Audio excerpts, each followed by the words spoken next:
Bulldog Bash put on by the Hells Angels of England and Wales.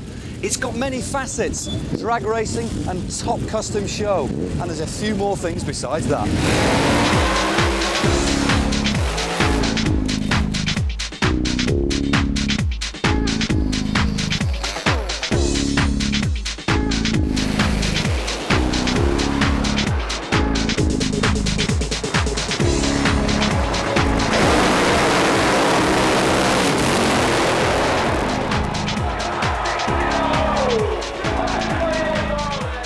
Well, I'm here with Ken, who's a press officer for the Bulldog Bash. Ken, how long has all this been going? Well, the Bulldog Bash itself has been running for 15 years. This is, in fact, the 15th anniversary edition. It started as a small event, really. We had under 2,000 people here, and it's grown over the years into what you see here. 25,000 people we're hoping for this weekend. There's always been a bit of mystery behind the sort of Hells Angels. How come they're actually doing an event like this that is so public? Well, it was started a long time ago, and it was a very small event. And what's happened is it's grown and grown and grown over the years, and it's thrust us more and more into the public eye. And of course, it's a successful event, so that's just something we have to live with. I mean, the Hells Angels, where's that originated from? Well, the Hells Angels started in 1948 in California. American ex-servicemen with lots of time on their hands and a few dollars to spend, buying cheap motorcycles and spending a lot of time together. And the club came here in 1969 with the London chapter, and we've grown in this country to the now 16 chapters over the years from there. What's a chapter? I hear the word chapter. A chapter is effectively a branch of the Hells Angels, and we are all members of the same club, and the chapters are the branches of the club. And what does it actually mean, say, for yourself to be a Hells Angel? Well, I'm very proud of it. It's the biggest and the best motorcycle club of its kind in the world. It's extremely difficult to join, and so obviously being a member is something you're extremely proud of. And how big's the club? Nationwide, we've only got about 200 members. So that makes you realise then how exclusive it is. So there's no way I can get in then? No, it takes a long time to join. You know, for a complete stranger, it'll take you probably at least 3 years to join us.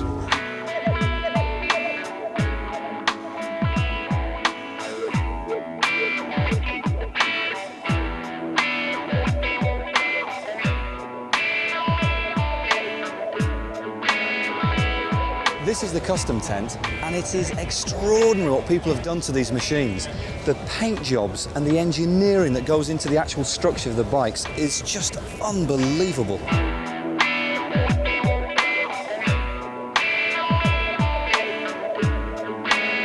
So Richard, why have you called your bike the Rump Shaker? It was inspired from a 50s hot rod, actually. That's where the name originates, and the style's very sort of 50s style.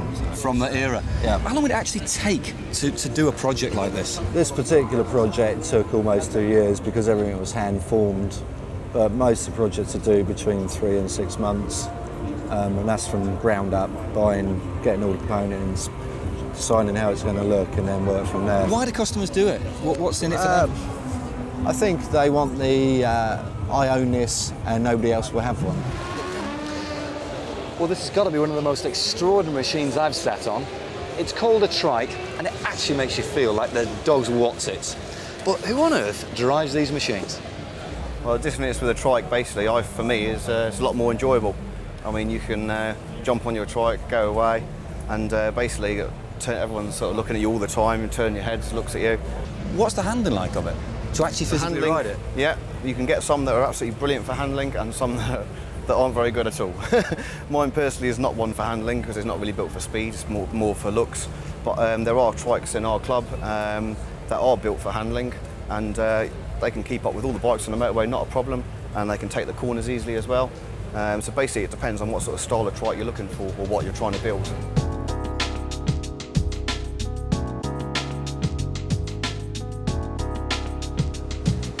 Well, I'm here with Mick, who's the very proud owner of Extreme Vision. Where was the inspiration behind the bike?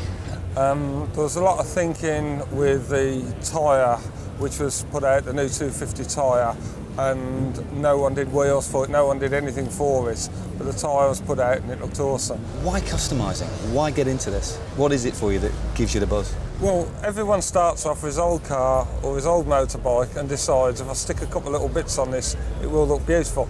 And you start off doing a little bit and a little bit, and then you expand your mind, and before you know where you are, you're on the edge of all your financial outgoings, everything's tied to it, you forget your holidays, you don't do this, you don't do that. But you do know if you buy that one part and you get that one bit that no one else has got, that bike will be you. And this bike is an expression of me and my wife. I was fascinated by the quality and design of these custom bikes, so I visited one of the most talented artists who was responsible for Extreme Vision and many others at the show. Percy, I've seen some of your work and it's absolutely phenomenal. When a customer comes to you, what's the procedure?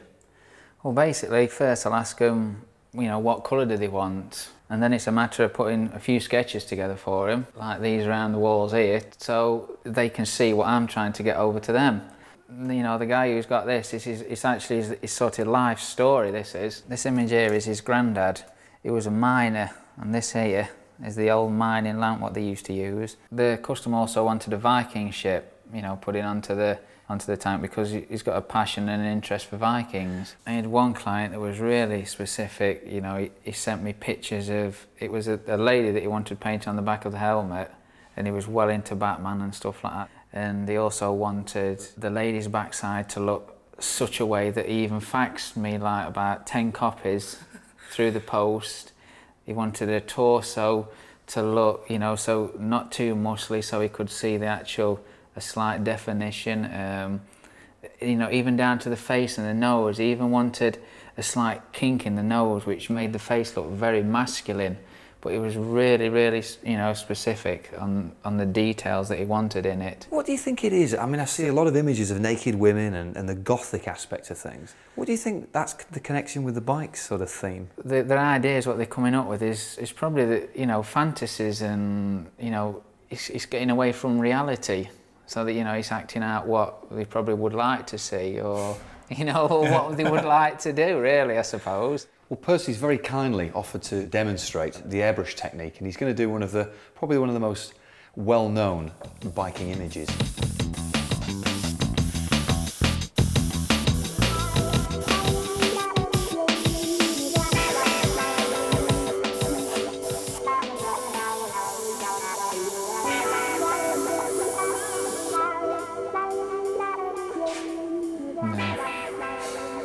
Quick skull. That's unbelievable. And that's all from memory, isn't it? Yeah.